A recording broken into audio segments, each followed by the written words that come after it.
Hello students, आज हम देखेंगे OCM में limitations of sole proprietorship. Limited capital trading can be done with less capital.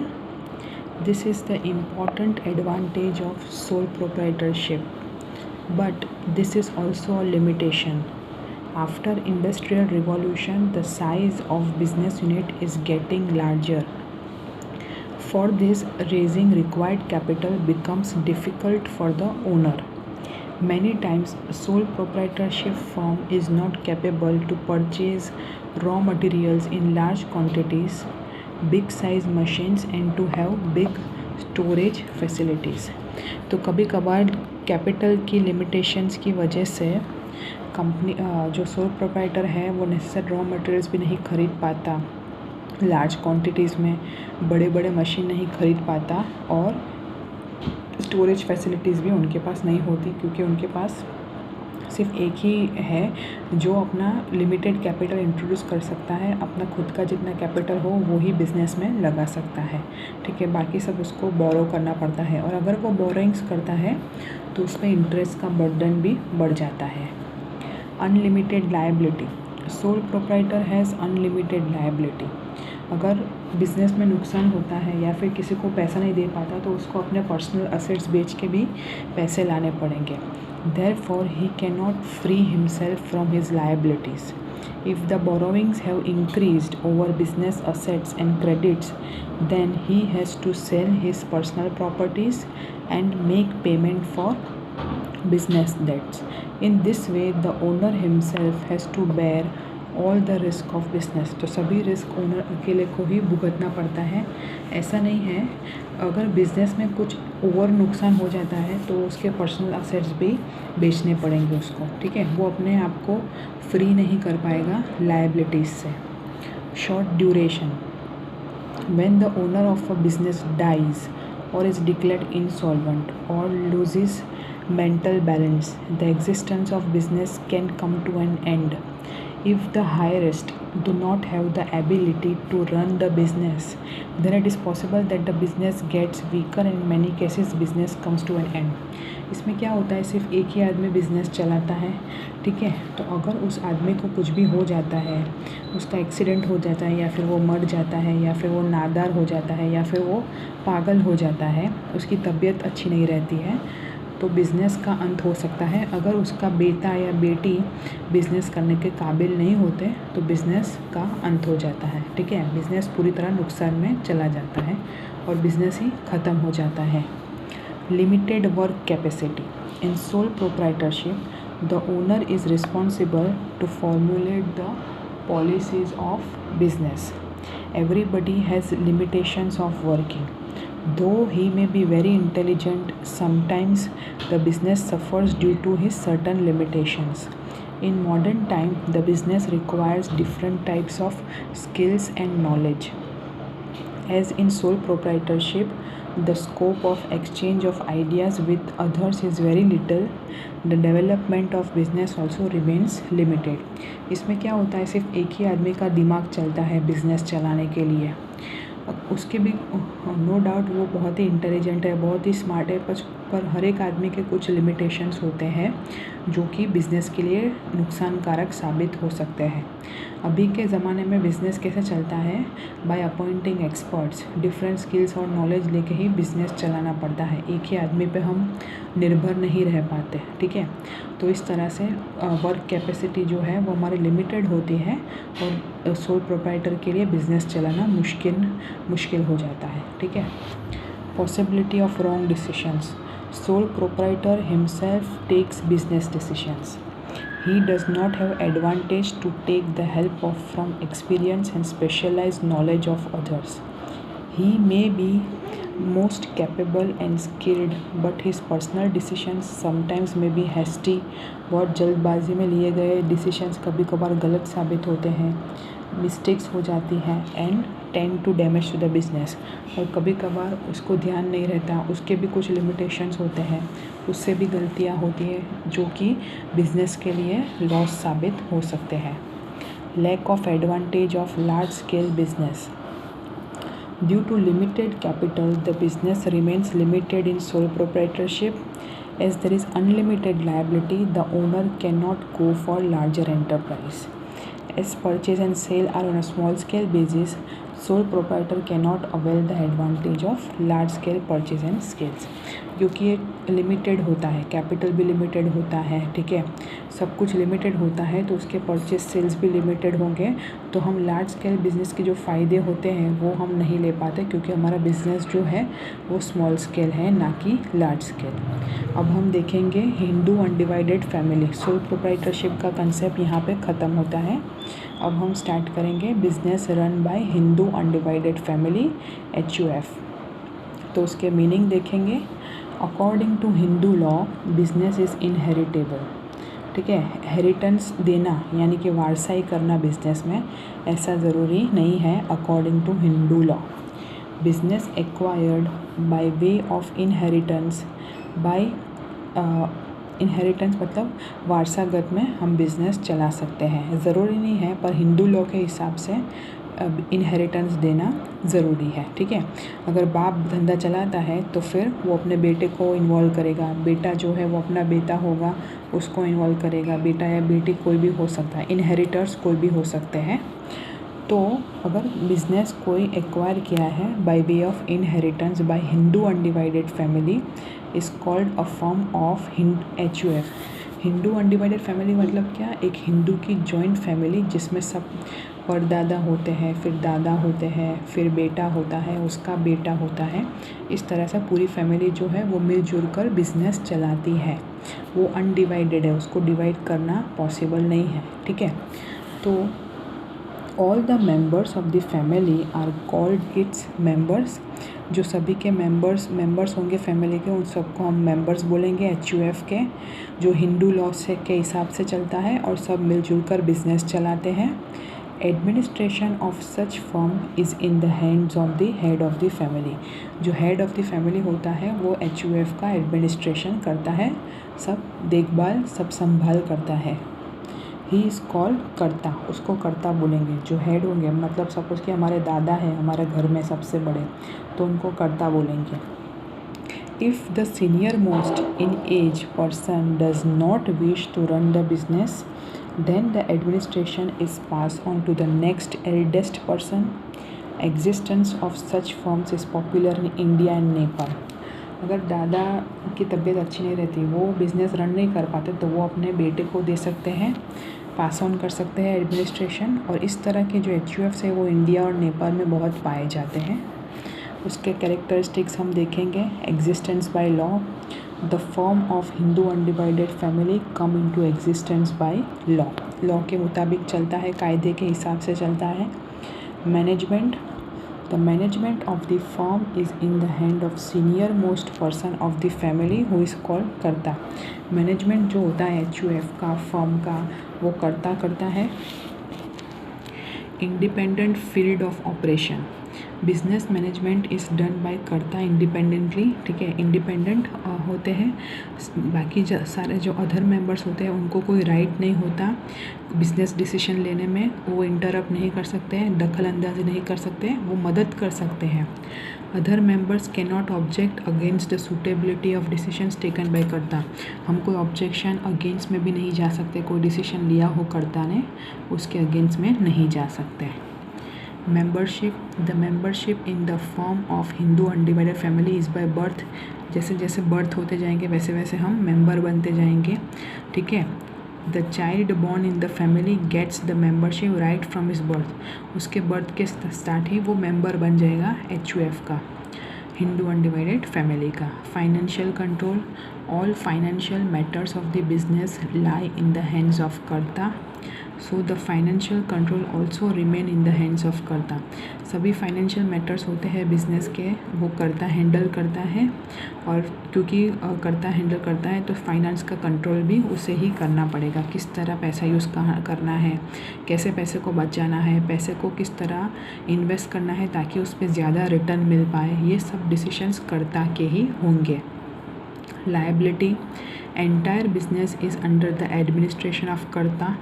Therefore, the liabilities of कर्ता is unlimited. जिस तरह soul proprietary firm में sole proprietor की लाइबिलिटी अनलिमिटेड होती है, whereas the liability of other members is limited. ये याद रखना ज़रूरी है, कर्ता की जो लाइबिलिटी होगी वो अनलिमिटेड होगी, अदर मेंबर्स की लाइबिलिटी जो होगी वो लिमिटेड होगी, क्योंकि अदर मेंबर्स डायरेक्टली रिलेटेड नहीं होते, वो ऑब्जेक्ट भी नहीं कर पाते। जैसे हमने आगे देखा, कर्ता ही सब कुछ करेगा तो उसकी लाइबिलिटी अनलिमिटेड होगी।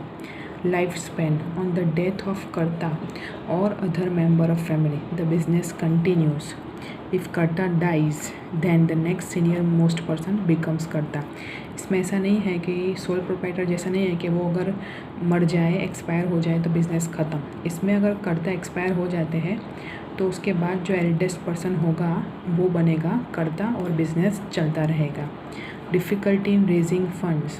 The success of the firm depends on the efficiency of कर्ता.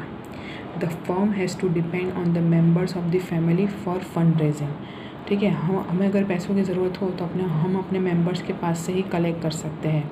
तो क्योंकि हमें अपने मेंबर्स के पास से ही लेना है पैसा, तो बहुत ही डिफ़िकल्ट रहता है अगर हमें एडिशनल कैपिटल चाहिए तो, क्योंकि अंदर ही हमें सब कुछ शेयर करना है। अगर किसी मेंबर के पास पैसा नहीं है, सब मेंबर के पास पैसा ख़त्म हो जाए या फिर वो पैसा नहीं लगा सकते, तो हमारे लिए फ़ंड्स रेज़ करना बहुत डिफ़िकल्ट हो जाएगा। इंसॉल्वेंसी.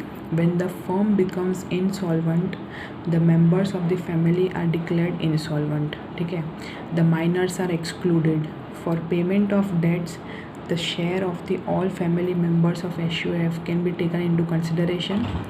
कर्ता की जो लायबिलिटी होगी वो अनलिमिटेड होगी।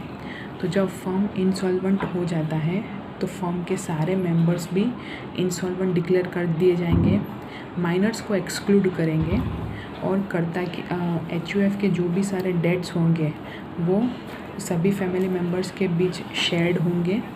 ठीक है, और कर्ता की लायबिलिटी जो है वो अनलिमिटेड होगी और बाकी सारे अदर मेंबर्स की लायबिलिटी लिमिटेड होगी।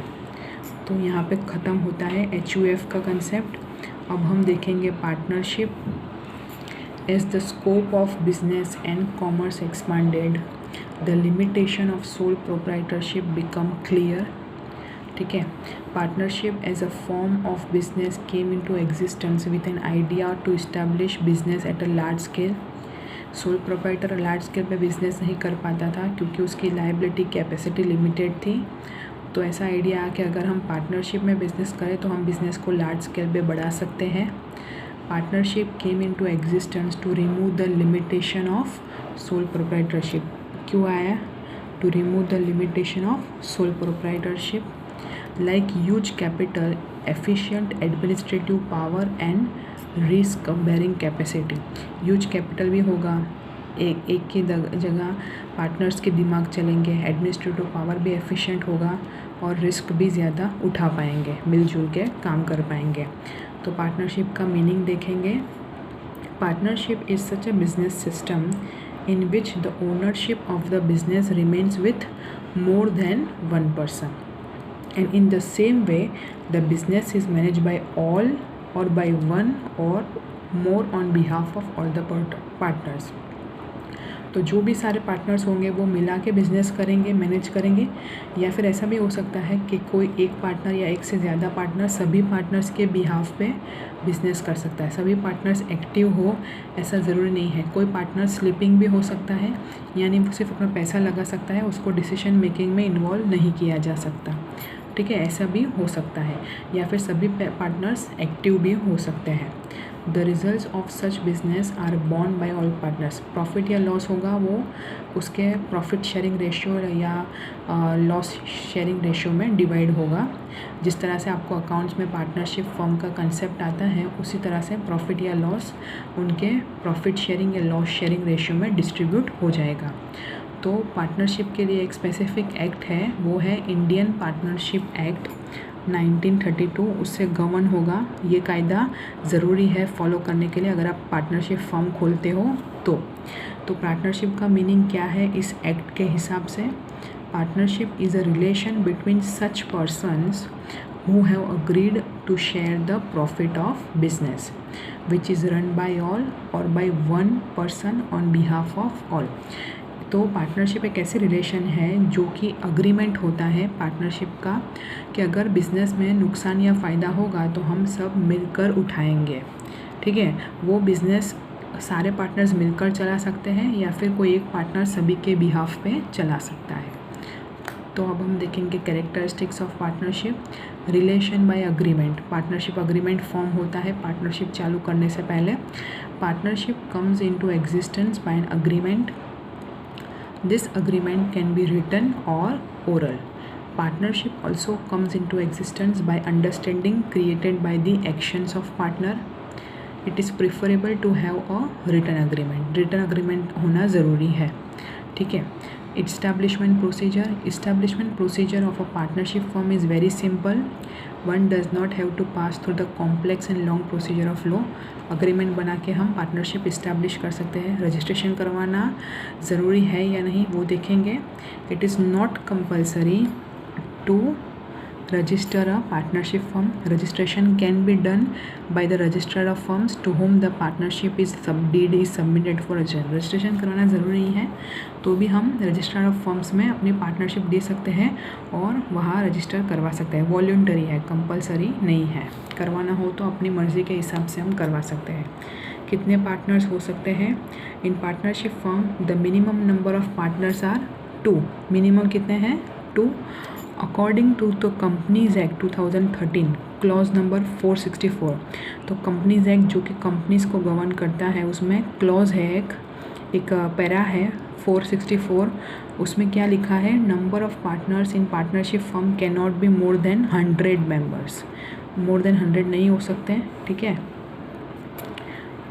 और दूसरा एक है एज पर government decisions according to companies act year 2014 clause number 10 miscellaneous rule number of maximum partners in partnership form is 50। तो अभी 50 मेंबर है ऐसा मान के चलेंगे मैक्सिमम, और मिनिमम 2 होने चाहिए, ठीक है। क्योंकि एक होगा तो वो सोल प्रोप्राइटरी कंसर्न हो जाएगा, तो एक से ज़्यादा मतलब 2 मिनिमम होने चाहिए पार्टनरशिप फॉर्म खोलने के लिए। Purpose. The main purpose of a partnership form is to carry out lawful business activities to earn profits. An activity without partnership profit is not partnership. For example, social service and religious activities are legal, but their purpose is not to earn profit, so it is not partnership. Partnership जब form होता है तो जो भी हम activities करते हैं उसका मेन हेतु, मेन ऑब्जेक्टिव क्या होना चाहिए? प्रॉफिट कमाना। अगर कोई हम एक्टिविटी ऐसे ही करते हैं सोशली या रिलीजियसली और वो लीगल होती है पर उसका ऑब्जेक्टिव क्या होता है? प्रॉफिट कमाना नहीं होता, तो उसको हम पार्टनरशिप नहीं बोलेंगे, ठीक है। तो कोई भी पार्टनरशिप होती है उसका मेन हेतु, मेन ऑब्जेक्टिव क्या होना चाहिए? प्रॉफिट कमाना, ठीक है। तो हम यहाँ तक देखेंगे, बाकी सारे जो कैरेक्टरिस्टिक्स हैं वो हम नेक्स्ट लेक्चर में देखेंगे। अब यहाँ तक एक बार पढ़ लो और अगर कुछ भी डाउट हो तो आप मुझे पूछ सकते हो। मैं आपको होमवर्क इसे मैं दिखा देती हूँ। अगर आप वीडियोस नहीं देखोगे तो आप होमवर्क नहीं सबमिट कर पाओगे, तो आपके लिए वीडियोस देखना कंपलसरी है, ठीक है। तो होमवर्क है आपका एक्सरसाइज में मैं स्टार करके बताती हूँ ताकि आपको पता चले। एक तो है ये 3rd वाला, फिर 4th MCQ, Indian partnership act कब आया एग्जिस्टेंस में, मिनिमम और मैक्सिमम नंबर ऑफ पार्टनर्स कितने हो सकते हैं, फिर अकॉर्डिंग टू, ठीक है। ये नहीं है, अभी तक आया नहीं है। 9 और 10, 8 तक करना है, 3 से लेकर 8 तक। आंसर यहाँ से कॉपी मत करना, अपने आप करने की कोशिश करना, फिर आप कंपेयर कर सकते हो। आंसर इन 1 सेंटेंस में कर्ता कौन है, फिर लायबिलिटी कैसी होती है कर्ता की, फिर who manages the partnership firm और how decisions are taken in partnership firm, ठीक है। फिर आंसर इन शॉर्ट में गिव डेफिनेशन, ये अभी तक नहीं आया है, ये भी नहीं आया है। नॉमिनल पार्टनर भी नहीं है, पार्टनरशिप डीड भी क्या होता है वो भी नहीं पता आपको, ठीक है। अभी give the meaning of partnership and list out the characteristics हमने सभी कंप्लीट नहीं किए हैं, तो अभी नहीं लिखना है। ये लिखना है sole proprietorship is a training school of business, ये भी नहीं आया है। डिफरेंसेस भी हमने नहीं देखे हैं। एडवांटेजेस भी नहीं है रजिस्ट्रेशन ऑफ पार्टनरशिप के। ये है state the meaning of answer in detail, state the meaning of हिंदू और न्यू, classify the characteristics, limitations of partnership नहीं आया है, और पार्टनरशिप डीड में क्या डिटेल्स इंक्लूड करना है वो भी अब तक नहीं आया है। तो जो मैंने ये स्टार किए हैं वो आपको एज अ होमवर्क कंप्लीट करना है। अगर आप मेरा वीडियो देखोगे, ये है 3 to 8, फिर इसमें है 3, 4, 5, 6, इसमें है 4, इसमें है 3rd वाला, और इसमें है 1st वाला। तो आपने अगर वीडियो देखा होगा तो ही आपको होमवर्क करने में समझ में आएगा, ठीक है। तो आप एक बार देख लो, और एक्सरसाइज में जो भी क्वेश्चंस मैंने स्टार किया है वो आपको आपकी बुक में लिखकर मुझे पिक्स भेजने हैं, ठीक है। और अगर आज जो आपने समझा उसमें कुछ डाउट हो तो आप मुझे पूछ सकते हो। Thank you so much.